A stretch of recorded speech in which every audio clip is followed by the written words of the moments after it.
of this country. It is so great to see so many faces here tonight, so many young faces, so many people ready to bring back the dream of good jobs, of home ownership, of a Canada that we all love and the Canada that we all want back. I'm here to introduce a couple of my colleagues, one from the very East Coast. We call him Landslide Rowe. We call him that because he won his riding in this past election by 14 votes, and he's been... And every single day since that, he's been fighting for young people around the country. I want to introduce you also to Eric Malillo. He's a three-time MP. He's only 27 years old, from Northern Ontario. These two guys are fighting the fight every single day on the House of Commons. I'm so proud to call them friends. I'm so proud to call them colleagues. You put your hands together for John and Eric Malillo.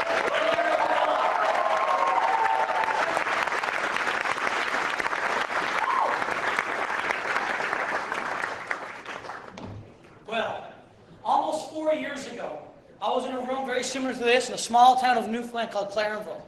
And Pierre Poilievre came to my riding, and I said, that's the kind of leadership we need. I'm sick and tired of this Liberal government sacrificing my future.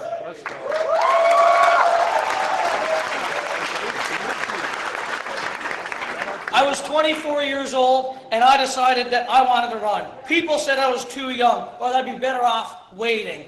But older people would tell us we are the future. Oh, you're the future. I'm here today to tell you guys, to tell all of us, we're not only the future, we're today.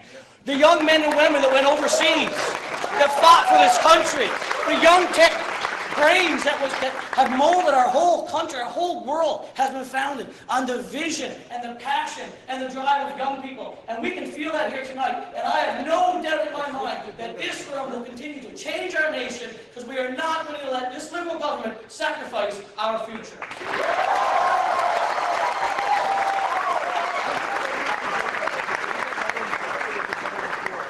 That's a tough act to follow. It's great to see such a great crowd here today, everyone, and it's a pleasure to be able to share a few words with you. As you heard, I'm Eric Malillo from Kenora, way up in northwestern Ontario.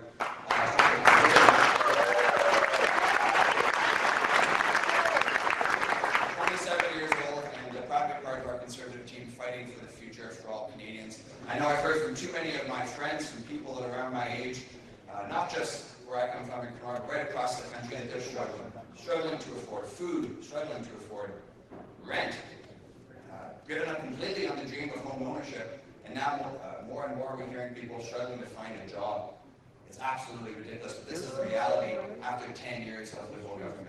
And that's why our Conservative team, under the leadership of Pierre Poilievre, is fighting to restore Canada's promise. That promise that you can work hard, play by the rules, get a good education and job training, and have a good life, have a good job, a house that you can afford in a safe neighborhood. It's a very simple promise, and that's the promise that we're fighting to restore. So that's why I'm so proud to see such a great contingent of MPs here today, a great crowd here for this incredible event. And I'm looking forward to hearing what the leader has to say about our plan to ensure that young Canadians can have an affordable place to call home, a good paying job, and hope and optimism for a better future. I'm looking forward to it. Thank you very much.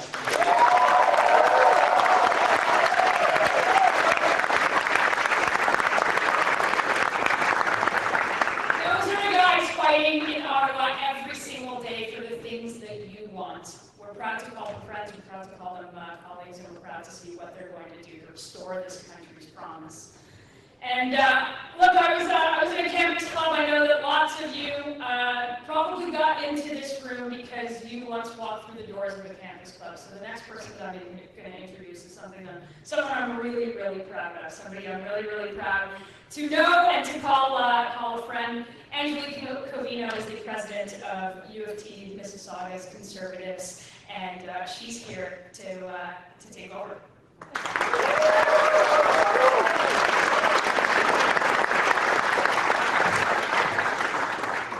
Hello, everyone. My name is Angelique Covino. I'm the president of the UTM Conservatives. I believe in the importance of empowering youth voices within the Conservative movement and ensuring that our concerns are heard and represented in shaping Canada's future. Most of us here know firsthand how bad the situation is. We've seen the little job market for students and recent grads, inflation that drove the cost of living higher than we've ever known, and a housing market so weak that many young people have given up hope of owning a home. That is why today I am proud to introduce the only leader fighting to restore our nation's promise for young conservatives and Canadians. Pierre Poilievre grew up in Alberta as the adopted son of 2 school teachers. He lives in Ottawa with his wife, Anita, and their children, Valentina and Cruz. As a member of Parliament and former minister, he helped the previous Conservative government cut taxes, balance budgets, deliver affordable homes, and crack down on crime and corruption. When he was housing minister, the average home cost $450,000, and the average one-bedroom rent was just $970. After Liberals doubled housing costs, inflated food prices, and unleashed crime on our streets, Pierre is fighting back. His purpose is a Canada where young people can find good jobs to buy affordable food and homes on a safe street. Ladies and gentlemen, the leader of the Conservative Party of Canada and His Majesty's loyal opposition, Pierre Poilievre.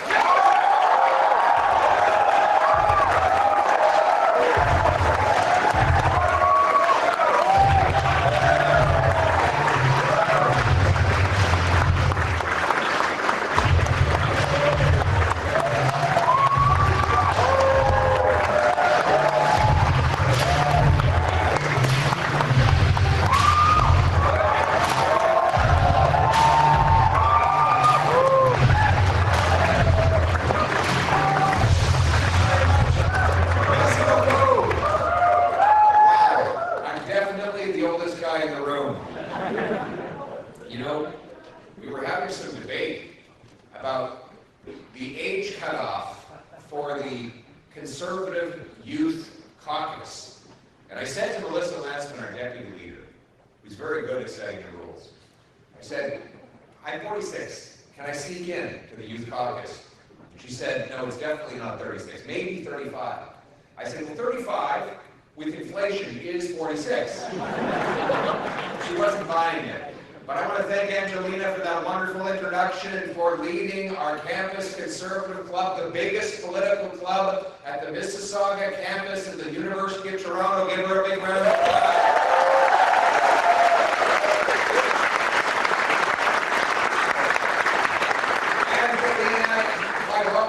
Conservatives are fighting for homes, jobs, and hope, and they refuse to sacrifice their future to the Liberal government.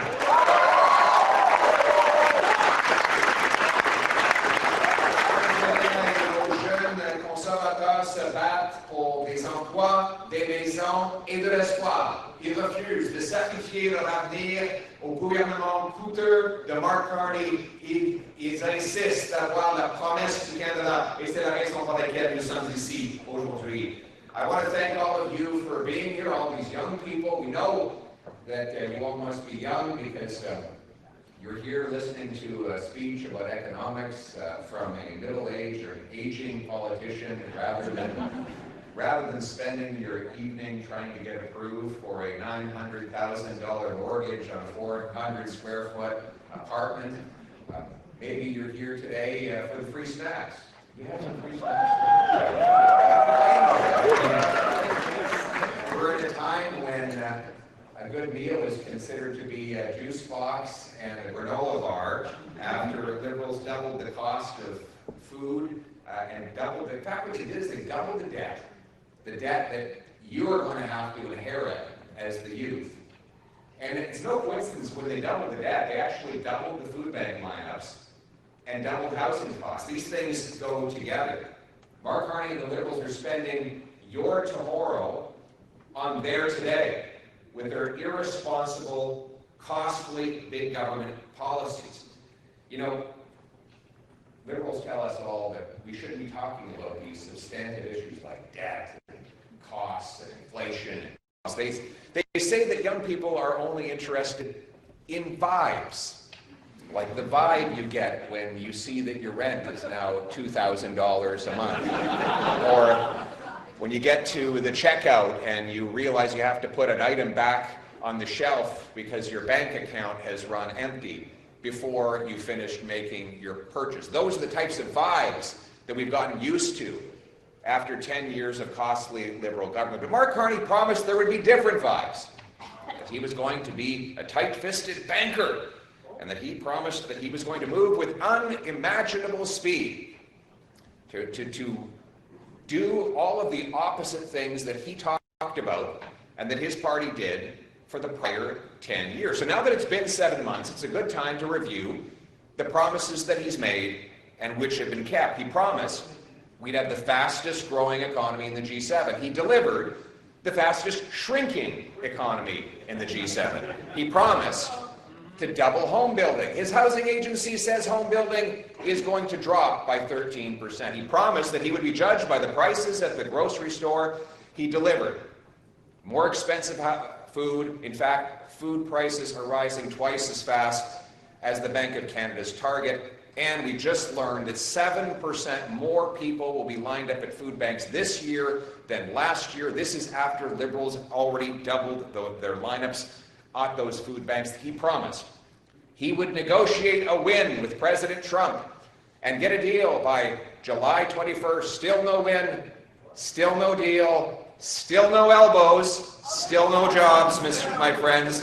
He promised that he would change everything. In fact, everything is getting worse. You know, they tell us, though, they're just about to do all of these great things. That's the just about party, right? They remind me of the student you all know who is just about to stop procrastinating on that essay. Next week, he's going to stop procrastinating on that essay. It reminds me of when we used to go to the student pub at the University of Calgary, and there was that sign on the wall that said, "Free beer tomorrow." So you showed up tomorrow, and it still said, "Free beer tomorrow." But tomorrow never came, and beer prices would just keep going up and up and up. It reminds me of the lady who got married for her 4th time. And as she was leaving the wedding hall and driving with her new husband to the hotel, she said, "I'm feeling a little bit nervous." He said, "Why?" She said, "This is my first time being with a man." And he said, "Well, how is that possible? You've been married 3 times already." And she said, "Well, each of my prior husbands had a condition. My first husband had a heart condition. So when we got back to the hotel room, he got so excited that sadly he died of a heart attack. My second husband had an eye condition. And so he didn't see a tree as he was driving back to the hotel, and he hit it and didn't survive the crash." And the man said, "What about your third husband? What was his condition?" She said, "Well, he was a Liberal." And so every night he would just sit at the end of the bed and promise how good it would one day be.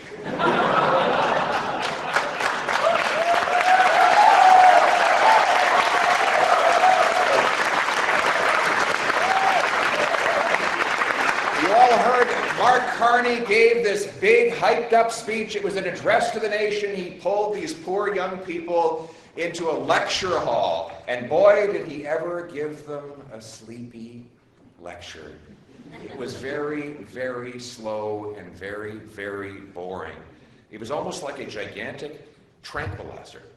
But you know, there was something different about this particular speech. I mean, he's been making all these grand promises, but that was not the case in this speech. Gone were the grand promises, replaced with grim warnings. He said that things are going to get worse, and the change will take a very long time, after he had promised to move at unimaginable speeds. And then he let the truth out of the bag. He said young people are going to have to make more sacrifices. More sacrifices. No more Mr. Carney, the young people in this room and across this country have already sacrificed enough. They have worked hard, they've done everything right, and they deserve a bright future of homes, jobs, and hope.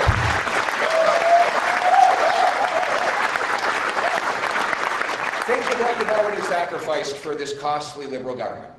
You've sacrificed home ownership after they doubled the cost of buying a home. You've sacrificed your nutrition and health after Liberal food inflation drove up the costs at the grocery store. You sacrificed your paycheck at the altar of high liberal income taxes. You sacrificed even your job to employment-killing taxes, red tape, and temporary foreign worker programs.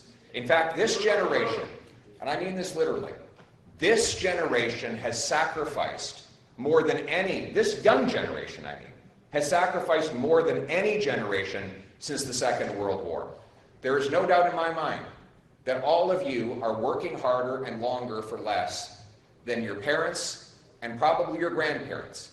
And it hasn't been since the heroes that won us our freedom in the 40s that we have seen a generation work so hard and so long for so little. And all because of liberal policies that have deprived you of the basics that you should have been able to take for granted here in Canada. Let's start with jobs. Youth unemployment today is 15%, the highest in a decade and a half. It is up from 13.7 when Mark Carney took office only 7 months ago, after he promised he would create more jobs. In fact, it's worse than that. It's not just the unemployment rate. It's the 3-decade record in the lows for the employment rate. Only 53% of youth who are between the ages of 15 and 24 are working. 53% is the lowest level since 1998. And most of you in this room weren't even born in 1998. That's how bad it is. And many of you are asking, as you drive around town, dropping off your resumes, you ask, what did I do wrong? Why can't I find a place to work? Hundreds and hundreds of resumes, no phone calls returned. The answer is, you did absolutely nothing wrong. You did everything right. Your phone should be ringing off the hook with job offers because you are qualified and you have been preparing for this moment to contribute to our economy. And my message to you is that Conservatives will fight for your jobs, and better than that, we will put in place the policies that will allow you to have it.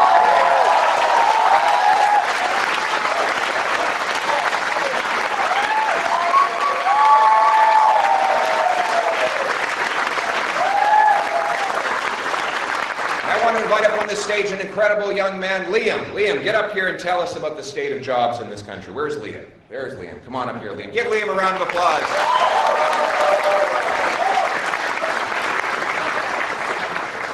Thank you. Many of my friends have shared the same story, sending out countless hundreds of applications, only to receive a handful of responses. In my first year of university, I was lucky enough to obtain a full-time internship that paid. Since then, it's becoming increasingly difficult to find meaningful work. Just this last summer, even getting a part-time minimum wage job has become more and more competitive with more and more applicants. Although I was eventually able to receive an unpaid internship, I'm worried as a graduate this year that I will not be able to find long-term meaningful work. Thank you.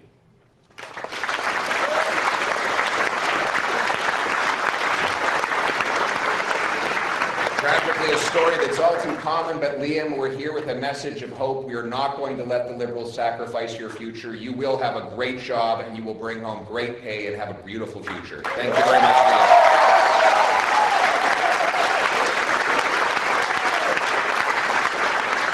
Used to be, young people had no problem getting jobs. I remember there was a time not long ago when there was a shortage of workers. There were more jobs than people. A young person who showed up with a clean shirt, a decent resume, a nice smile, and a good attitude would walk away with a job in just a few days. But today, that entire equation has changed. As we've seen that jobs have been blocked and killed by liberal taxes that make our small businesses uncompetitive. They brought in anti-energy and resource laws that prevent us from digging mines, building pipelines, and generating other major private sector economic activity. And then they have further replaced Canadian workers with low-wage temporary foreign workers that drive down wages to profit Mark Carney's corporate lobbyist friends at the expense of Canadian youth. And speaking of newcomers, Our young people who come from around the world with qualifications as doctors, engineers, nurses, and architects are banned from effectively working in the professions for which we need them by bureaucratic gatekeepers that won't grant them a license to practice, even though they are well qualified. Thank you. Thank you. So while we have young immigrant doctors who are forced to drive Uber, we have 6 million Canadians who don't have a doctor. This is insane. You know, they say in Toronto, if you have a heart attack, don't call 911. Call an Uber, because the driver is probably a doctor. And yet we block those brilliant young immigrants from working in the field for which we so desperately need them. And speaking of our immigration system, we had the best immigration system in the world, where we brought people in reasonable numbers that we could absorb into our jobs, our health care, and our housing market. But Liberals totally destroyed the system with chaos, numbers that were too high, and without doing proper criminal background checks on people coming to this country. And this has served nobody, not newcomers, not multi-generational Canadians, not our economy, housing market, or healthcare. And our young people have suffered the most. Young people in Canada are welcoming, and we want to bring people, the best people from around the world, but we should only do it in the right numbers, in numbers we can absorb, so that we can have housing, healthcare, and jobs for all.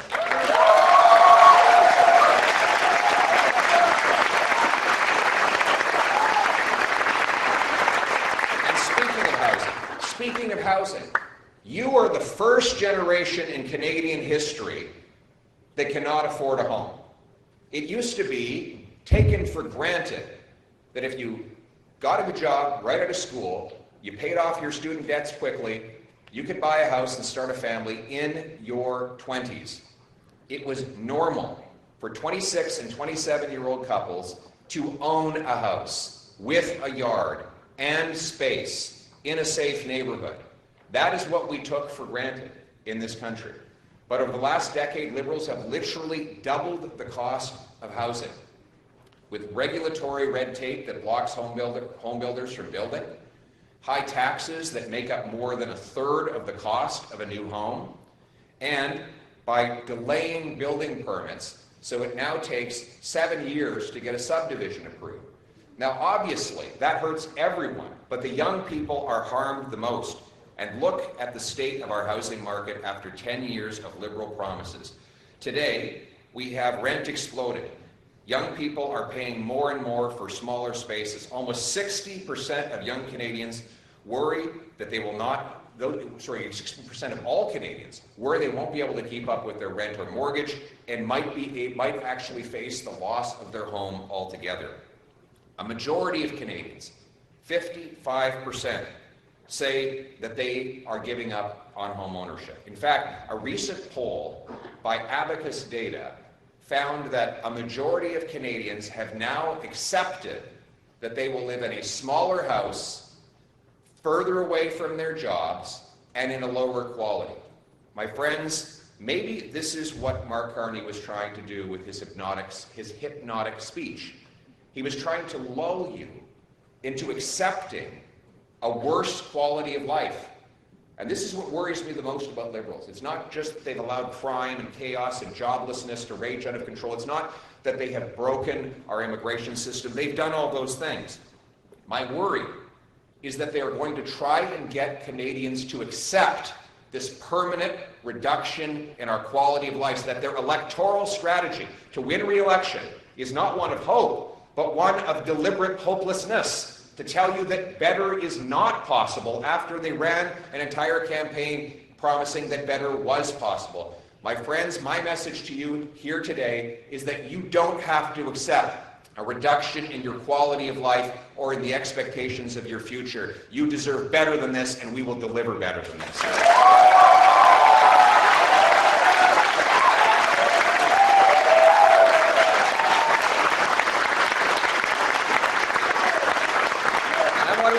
Doreen and Juliet up on the stage to tell us a little bit about the hopeful future that we have. Go ahead. Hi, I'm Doreen. Thank you, Pierre. I'm working working and studying full-time, and I want to start to plan my future. However, for my friends and I, even with education and multiple jobs, saving up for a down payment feels impossible. My parents were able to buy a home in their 20s, but for my generation, rent alone takes up most of our income. We want to build stable futures here in Canada, but right now it feels like that stability is slipping away further and further. And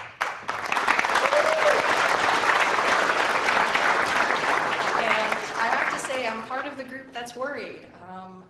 I don't see how I can plan to have my career and life here. It's just becoming a much more distant dream for me. I'm studying pre-med health sciences, and I want to become a Canadian doctor because I care about people and I want to serve my community. But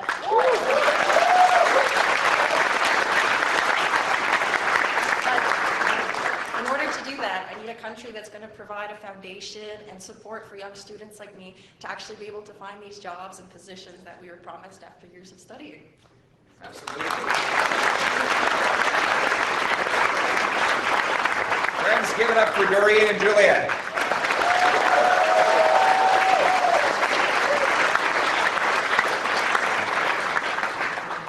You know, when Mark Carney comes before our youth and says that people like Doreen and Juliet should sacrifice more, I wonder what it is that they haven't already sacrificed. They sacrificed the chance to have a job and a home, to start a family. They've sacrificed their time and their energy to work extra hours. And again, they're told that this is not enough, that the government wants another pound of salt. The government wants to take even more and add new burdens.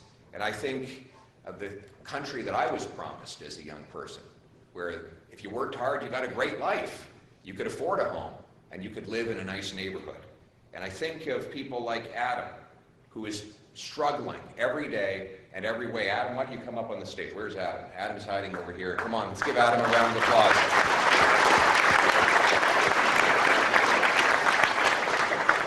Hello, everybody. Mr. Poilievre, thank you for calling me up.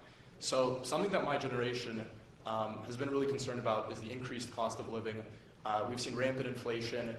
We've seen the cost of everyday items such as gas and food going up. Some of my friends, they work multiple jobs and they're still struggling to make ends meet.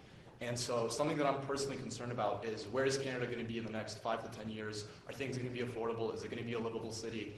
And yeah, once again, thank you for speaking with us. How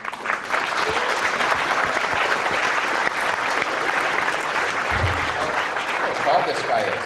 What is he? What are you, 6'4"?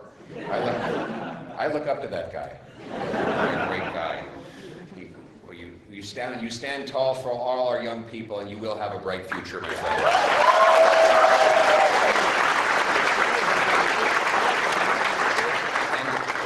And I want to invite up someone else to talk about how we're going to have more jobs for our youth, jobs and paychecks that will allow them to pay the bills. Everyone give a big round of applause and a warm welcome to Ben Cochran. Ben.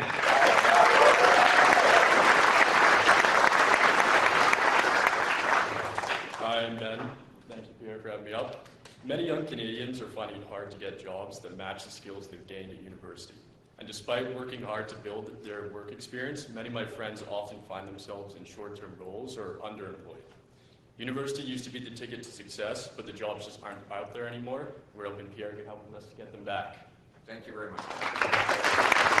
Merci beaucoup, Ben. Ben, mon message pour vous et à tous les jeunes Québécois et les jeunes Canadiens à travers le Canada. J'ai un message pour vous. Vous n'avez pas besoin de vivre comme ça. Vous n'avez pas besoin d'accepter ce standard que les libéraux ont imposé. Vous avez le droit d'avoir des logements, des emplois et un bel avenir. Vous avez travaillé fort, vous avez fait vos études et vous avez vous préparé. Moi, je vise à créer un Canada qui est abordable pour nos jeunes, qui permet aux jeunes d'avoir des maisons dans des communautés sécuritaires. Et c'est ça la vision pour laquelle les Canadiens ont travaillé pendant les générations. Aux jeunes Québécois qui considèrent la souveraineté, je vous dis, il y a une opportunité au Canada. Je comprends vos frustrations. Vous voyez un Canada où c'est trop cher d'avoir une maison, où notre identité est fracturée par un gouvernement qui dit que nous n'avons pas une identité nationale. Mon message, c'est les Canadiens, les jeunes Canadiens, devraient s'unir pour un meilleur avenir qui récompense le travail et qui permet à chacun la liberté d'acheter une maison et d'avoir accès à la propriété. C'est ça le bel avenir que nous allons bâtir ensemble.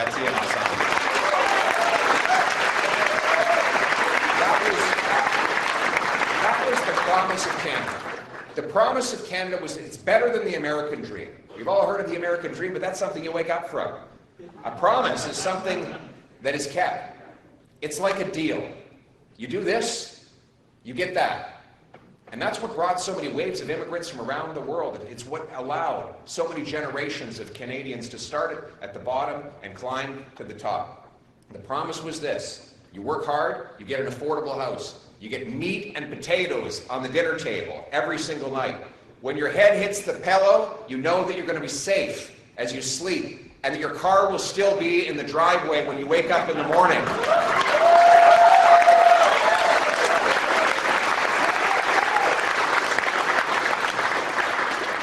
We're all united under one common flag. But a promise, to restore a promise, you need a plan. And Conservatives have that plan for our youth, for homes, jobs, and hope. Now, it starts with stronger take-home pay. Stronger take-home pay is necessary for you to make your mortgage and rent payments, to pay off your debt, and to start a new family. Stronger take-home pay is three parts. First, you need a job. Second, you need to bring home what you earn. And third, the dollars you bring home need to preserve their buying power. So let's go through them one by one. Jobs. We as Conservatives are going to unleash the free enterprise system to generate the high-paying jobs and opportunity that will not only put food on your table, but will allow you to produce the goods and services that our economy needs. That starts with unlocking the trillions of dollars of riches that are right beneath our feet. We should be the richest nation on earth. We have the third biggest supply of oil. We're the fifth biggest in natural gas.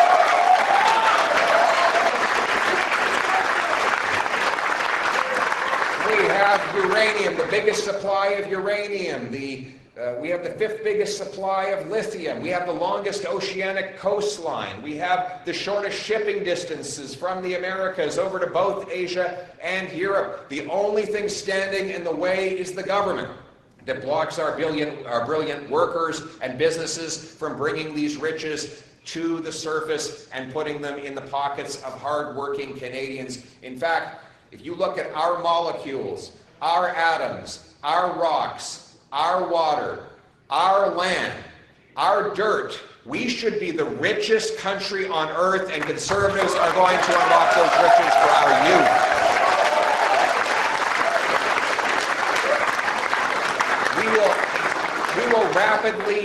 We will rapidly repeal liberal anti-development laws. C-69, gone. We're going to approve pipelines to build with Canadian steel, to take Canadian energy to Canadian markets. We're going to get rid of the ban on shipping oil off the northwest coast of British Columbia. If the Americans can ship oil through those waters, we can do it better, safer, and more effectively.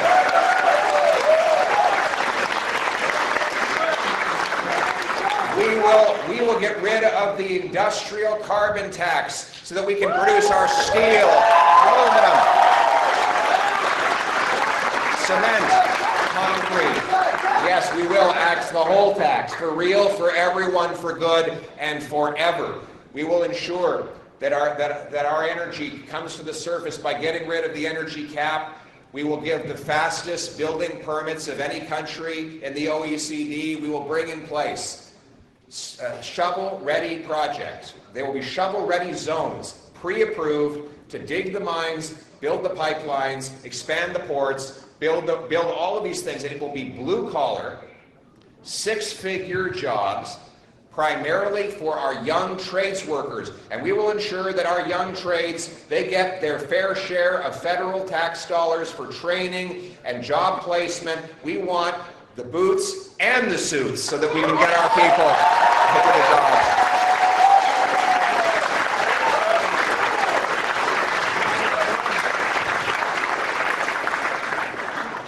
And we're going to make sure that Canadian jobs go to Canadian workers. Right?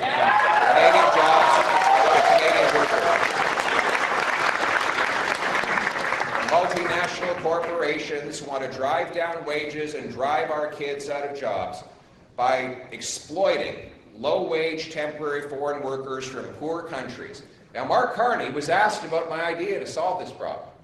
And he said, well, he's talked to a lot of corporate lobbyists, and they've confirmed that they need to bring in low-wage workers from abroad, even while we have more unemployed youth than at any time in a decade and a half. Carney's corporate cronies say they need to bring the jobs to low-wage temporary foreign workers. Now, let's be clear. These temporary foreign workers, they're good people. They're decent. They just want the best for themselves. But we cannot bring in people from abroad to fill jobs that we do not have ourselves. Our young people need those jobs. We will get rid of the temporary foreign worker program, and we will ensure that it is Canadians first for Canadian jobs.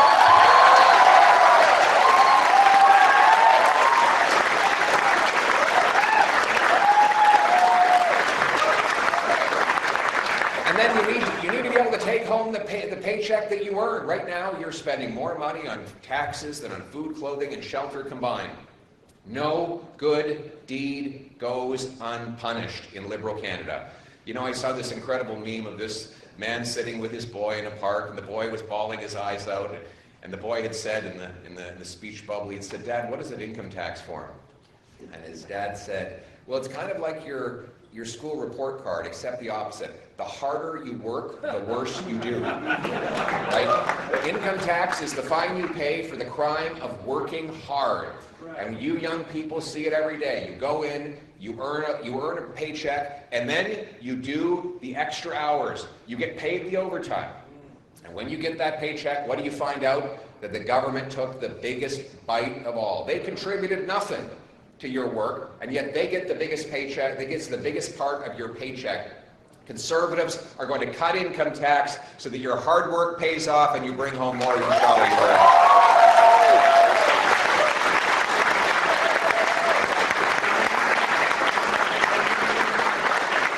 We will cut taxes on work, investment, home building, and energy to unlock more production and paychecks here in Canada and to strengthen our economy against any threats from abroad. But we also need to make sure that your dollar has buying power.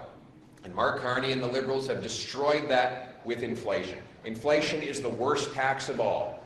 It is an immoral tax because it takes from the poorest people, especially young people. Why are young people the hardest hit by inflation? Because you've not had the time to build up inflation-proof assets that protect you against the attack on your buying power.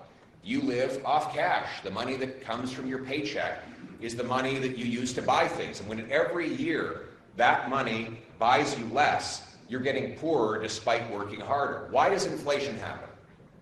Too much money chasing too few goods. It's very simple. If you have an economy with 10 apples and $10, it's $1 an apple. You double the number of dollars to 20 and you still only have 10 apples. You're not twice as rich. It's just that each apple costs twice as much.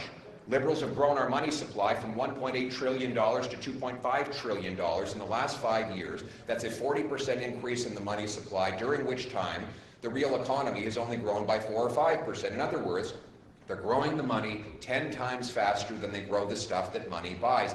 Great news for Brookfield, by the way. No, I'm telling you, their CEO actually says, it's on tape, the CEO of Brookfield, Mark Carney's company, which he continues to have tax-protected interests, actually said Brookfield profits off high inflation because they can raise the rent on all their tenants. So Mark Carney and the privileged Liberal elite get rich off the same inflation that makes you poor.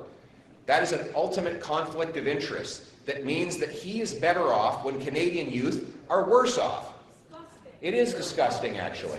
It is disgusting, but the good news is Conservatives are not only fighting to put an end to his profiteering, we are going to cap government spending and cut government waste, cutting bureaucracy, consultants, foreign aid, handouts to phony refugees, corporate welfare, so that we can bring down deficits, stop printing money, and bring back the purchasing power of the dollar.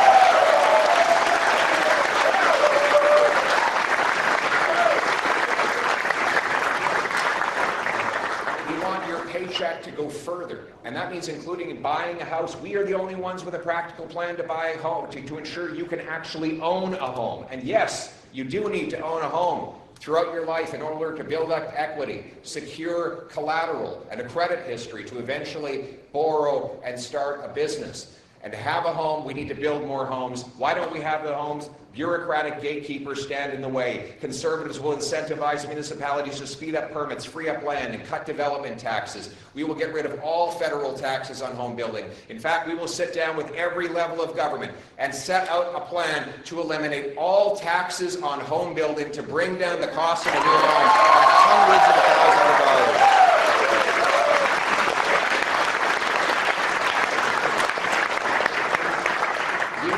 We will eliminate the capital gains tax on anyone who reinvests in Canada and hires our youth.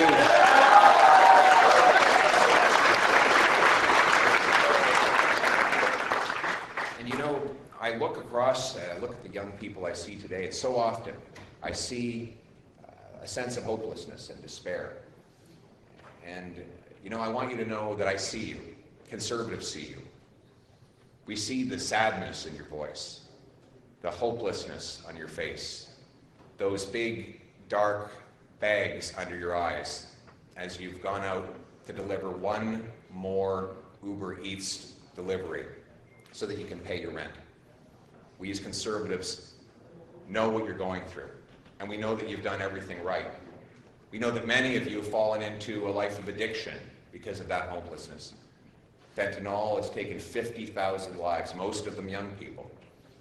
And our government gives out more and more drugs and goes softer and softer on the killers who hand out those drugs. We are going to protect our youth from drugs. To the mothers of Canada, know this: we will protect your kids from drugs. We will fight for your kids' future.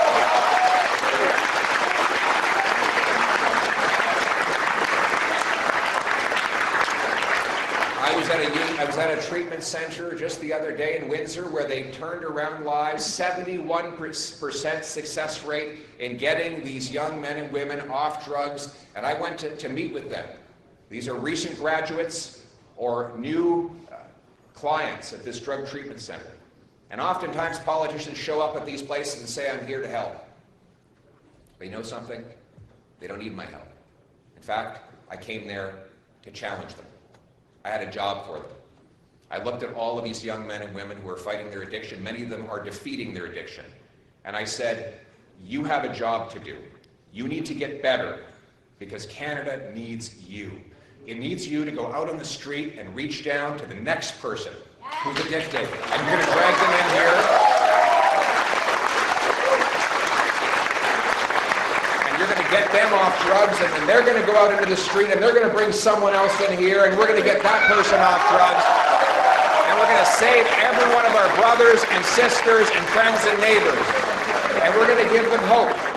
That's what this country needs now more than ever. We need a country where people can get back up on their feet, where they can dream again, when they can believe that their dreams are possible. And so our message tonight is exactly the opposite of what youth heard in that somber, dystopic speech from Mark Carney. Our message is, you don't have to live like this. You deserve better. Canada's youth are the best and the brightest in the world, and they deserve a future to match that. We will build a country that once again rewards work, celebrates ambition, empowers our young people to take back control of their lives. We will ensure that young people can, again, own homes in their 20s, launch businesses, start families, be authors of their own stories. In other words, take back control of their lives. Powerful paychecks and stronger dollars are not just about mathematics and economics. They're about the freedom and opportunity to do the things that fulfill you and make you happy. We will be a nation not of bureaucrats and busybodies, of rulers and rule makers, of gatekeepers and grandees. Instead, we will be a nation of artists and adventurers, of entrepreneurs and explorers, a nation that celebrates warriors and workers, pioneers and patriots, a nation that gives a chance to every single person, no matter where they started off in life, to have a bright future, to have homes, jobs, and hope in the freest, the richest, and the best country on earth. Canada first, Canada forever. God bless our youth. Thank you.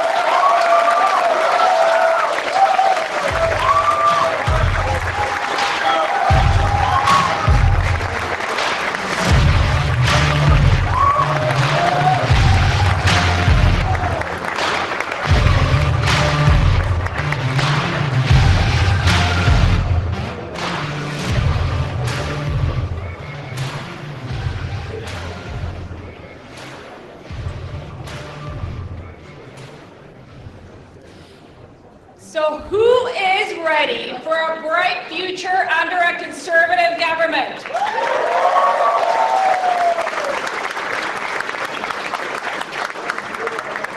And who is ready to see this man become Prime Minister?